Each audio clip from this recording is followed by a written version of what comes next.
Cinemania Field Report. Going hard.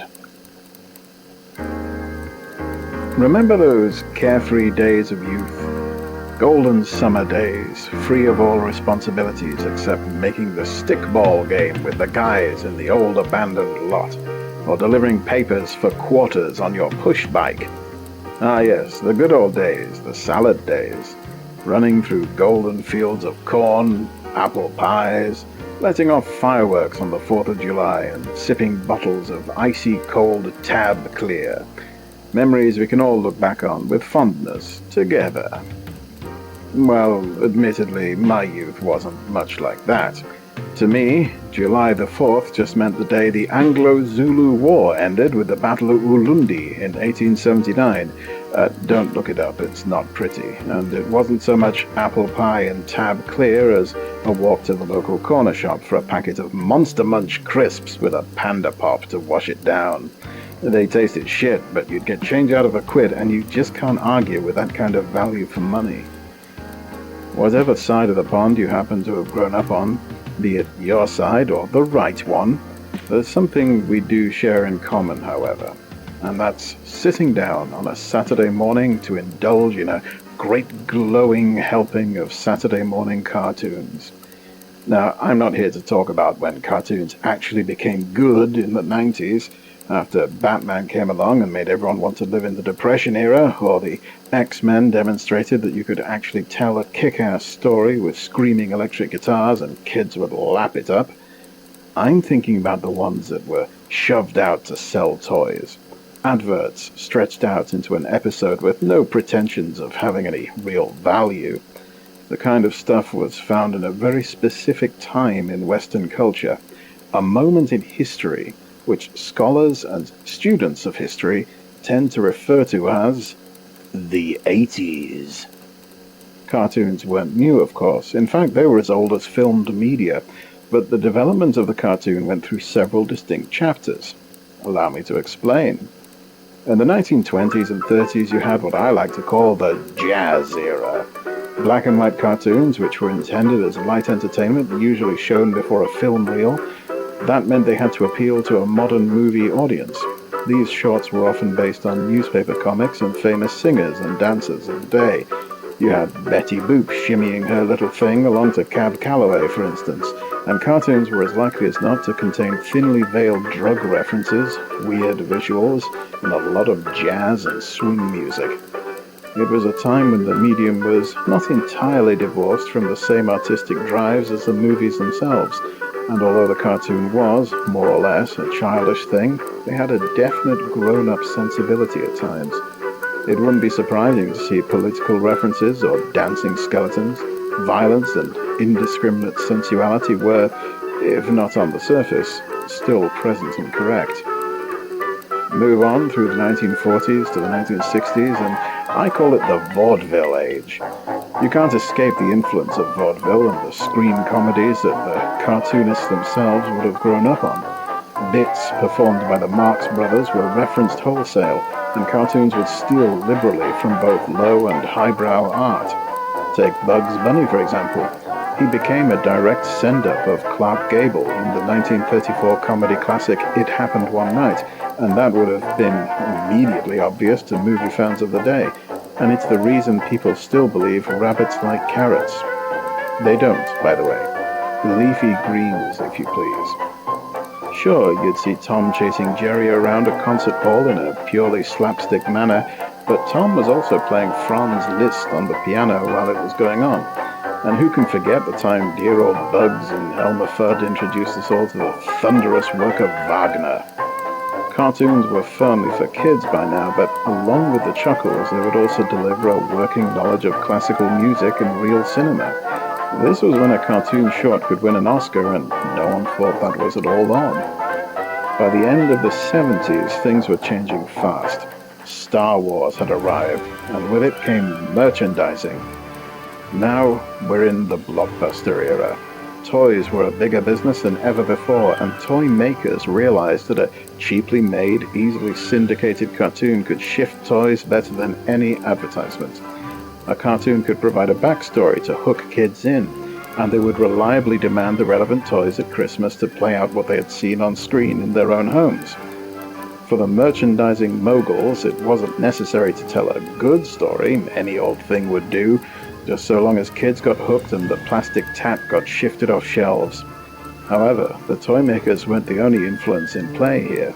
Parents groups across America demanded better morals, proper messages, and some kind of ethical backbone to the content being shoveled into the gaping eyeballs of their carpet spawn. The answer to all these competing drives was what became known as the Saturday morning cartoon, a product that would occupy the screen for 20 minutes, be cheaply produced, have enough going on to make kids thirsty for more, but include nothing too challenging or demanding that might offend the moral guardians. Think about that for a moment, from the point of view of the poor saps who had to actually make this stuff, pulled in one direction by the merchandising men and another by the moralizing moms, but they were human too. Despite the need to shift product as fast and cheaply as possible, did they not still have that fundamental human need to say something, anything, with their art? Even if all you're doing is writing a show to make kids absolutely positively need to own a plastic skull head guy, is there not still the burning creative flame that needs to be fed? I believe so. I believe no matter how craven and shallow these shows got, there were still artists behind them, crying out to do more, to say more, to achieve at least something, at least for a little while. And that is the reason for an odd phenomenon I noticed more and more as I sated my addiction for a fiction predilection. You see, it didn't matter what kind of toy or game or cash-in was being sold through these cartoons, the same kind of storylines kept coming through. There would be the inevitable episode where some new guy arrives, and at first everyone thinks they're great, but it turns out that, whoops, they were evil all along. There would be the episode where a good guy and a bad guy have to work together for a while in order to get out of some predicament. If you were really lucky, you might hit upon one of those episodes where it looks, for a moment, like the big overall plot everyone has been fighting over might be solved once and for all, only for it to turn out that, no, everything's going to go back to normal at the end of the episode, thank you very much. There would usually be a time travel episode, one in which someone gets a cool new awesome gadget but learns an important lesson about how you can't just take shortcuts. An episode where the bad guys totally win until the annoying comedy mascot shows up and saves everyone and they learn an important lesson about not overlooking the little guy. There's always an episode where a guy has to fight an even bigger guy, but he doesn't believe he can do it because the bigger guy is so big, but fortunately he has enough heart to do the job. I bet even now you're thinking back and you can come up with one or two episodes just like that. It didn't matter what the show was about, be it robots or wizards or talking teddy bears or whatever, the same things kept happening. But then, rarely, but often enough that you can notice it if you're looking out for it, you get something different. An episode that comes out of nowhere and makes you think that suddenly you're watching a whole other show that has a very different set of rules and probably a lot more cocaine. I'm talking about the episode that goes hard. In the Saturday mornings of the 80s, it seemed like every series had one. That one episode which slipped under the radar and did something so berserk, so weird and crazy, that it should have completely torn up the rule book, only for everything to be completely back to normal next week. The episode that goes hard is a precious thing. It's a human thing. It's a shining light in a dark sea of banal consumerism. And it's what happens when you put your writers under as much pressure as possible from different directions all at once. When you get enough pressure in one spot, sometimes you get a diamond.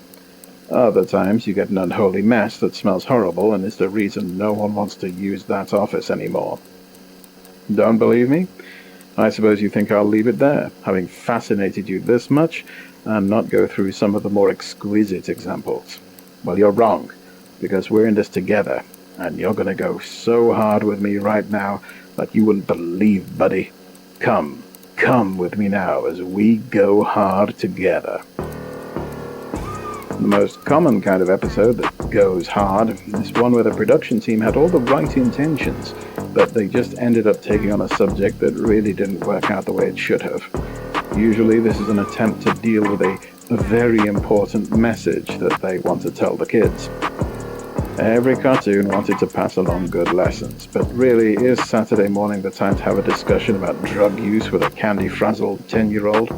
The makers of Gem and the Holograms figured, what the hell, with the episode Alone Again, in which a young girl gets addicted to hallucinogenic pills and learns firsthand the dark side of stardom. Pretty hard, yes, but I think we can go harder. Now we come to violence. Cartoons about toys had to tread a delicate line between the natural and wholesome desire of young kids to see their toys destroy each other with explosions and the demands of the censors. Sometimes they towed the line, sometimes they tripped right over it. Take He-Man and the Masters of the Universe, perhaps a prototypical toy advertisement show. In theory, this is a series about a constant war against a rotating cast of oddball doofuses, but no one ever really got hurt. Except in the episode The Problem with Power, in which the devious Skeletor's latest plan is to trick He-Man into thinking he accidentally killed a guy. After one of their normal rubbish fights, He-Man shoves a bunch of rocks that fall and crush a random dude, and suddenly everything screeches to a halt. Even He-Man's buddies are all like, "Oh shit, dude, you just killed someone." And they check on the body to make absolutely sure that, yes, this is the corpse of a very dead guy. Suddenly, we're in a very different cartoon. He-Man is so despondent that the art style changes, with moody shadows and dramatic lighting. For a moment there, the cartoon about a plastic muscle man is about the shocking guilt over having killed an innocent bystander. Not injured, not wounded, straight up killed. Prince Adam decides he can no longer become his heroic alter ego due to the guilt, which is basically the same as a death sentence for He-Man. Oh yes, there's no defense of negligent manslaughter on Eternia. It's a case of one little murder, and you pay the ultimate price here, buddy. But of course, the villainous ruse is revealed, the day is saved, and a weirdly shaken He-Man carries his best friend, the lovely Teela, off into the sunset in his arms. And he is shaken, and it is oddly romantic and even vulnerable.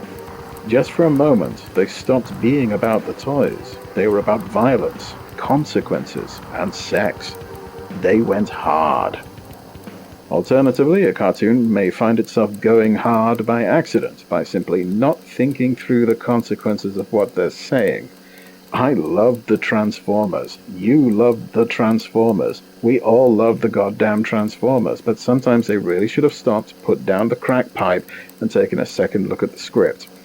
Let's not forget, this is the show that featured a Saharan country called Carbomia, led by a terrorist dictator. Yes, that happened. Everything involving this storyline was a case of trying to be edgy and relevant to the concerns of the time about energy independence and foreign aggression, but ended up going way too hard in all the wrong ways. In one episode, entitled 2 for 1, NATO discovers that the Decepticons are selling advanced weaponry to this rogue nation and authorize a clandestine operation to deal with the situation. This is a kids' show about things that turn into things and fight other things, and suddenly you have international backroom conspiracies over oil supplies and illegal weapons trading. Now, I don't know about you, but when I was a preteen, I didn't really have a concept of the Permanent Security Council, NATO defense obligations, or the need to contain the proliferation of advanced weaponry. Transformers went hard in all the wrong ways and decided I ought to, and threw in some racist jokes while they were at it. Going hard isn't always a good thing. The most fascinating examples come when a frustrated writer decides to explore the backstory and lore of a cartoon universe and ends up going hard about it. Remember Teenage Mutant Ninja Turtles? Yes, you do. You know you do. They've been around for 40 years now, and for some reason the formula is so perfect, so immediately appealing, that whole generations have come back to that sewer-scented well time and time again. In 1987, the episode Turtle Tracks aired, and it was a very different affair. Told largely in flashback, it established where the evil Shredder and the noble Splinter had come from.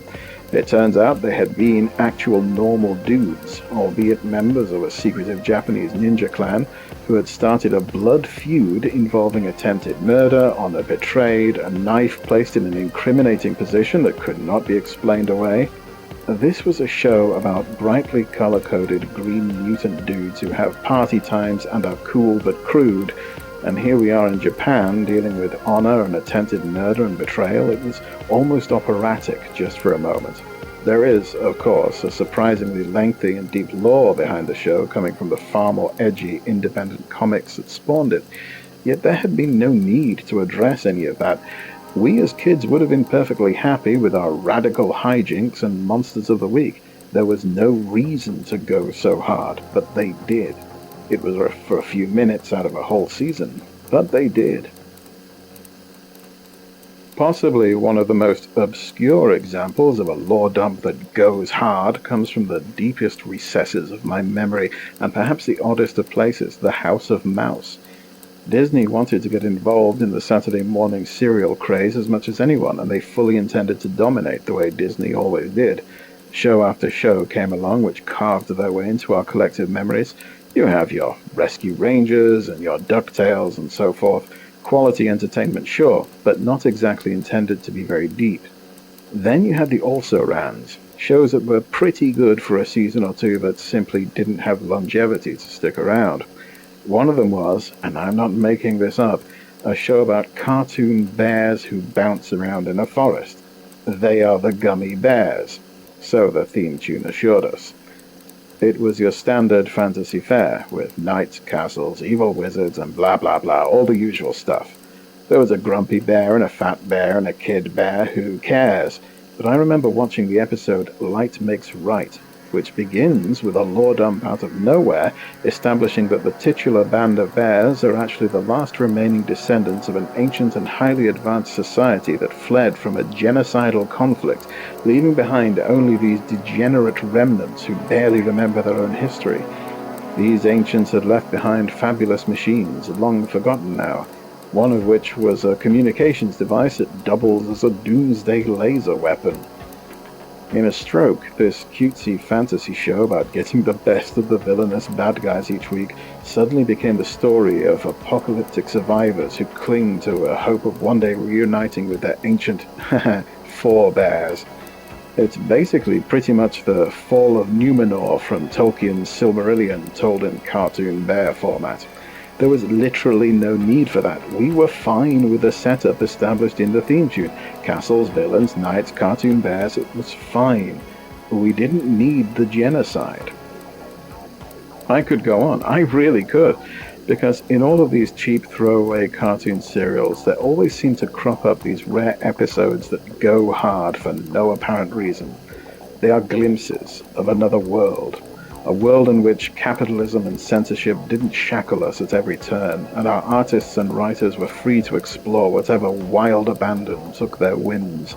A dangerous, exciting, horny world that could have been ours if our parents weren't cowards and our masters weren't wealthy men. But if a glimpse is all we get, that is still something. You can try to force the stories we tell to be safe, easy, and profitable. You can silence the voices of artists who desperately want to cry out that they can do more and push further. You can ignore the audience demanding more and better, but only for so long. I said that going hard is a human thing, and I meant it. We are wild and free in our minds and our art. We are irrepressible, and any attempt to hold back the human spirit is doomed to fail in the end. Sooner or later, we're going to go hard. The 80s came to an end. The merchandising started to dry up. The need to create endless half-hour adverts shifted to other concerns. From the 90s, things became looser, better, more experimental. The cartoons started taking risks openly. The stories became psychedelic, dark, operatic, and free. And that's a good thing. Yes, I don't for a moment think we should be going back to the way things were. But at the same time, I'll never forget those days. Those brief, rare days where every once in a while we'd go hard. Cinemania Field Report is a production of the Cinemania Society, available wherever you might find quality podcasts. This episode was written and performed by Andy Slack, music by Carl Casey at White Bat Audio, incidental sound courtesy of Epidemic Sound.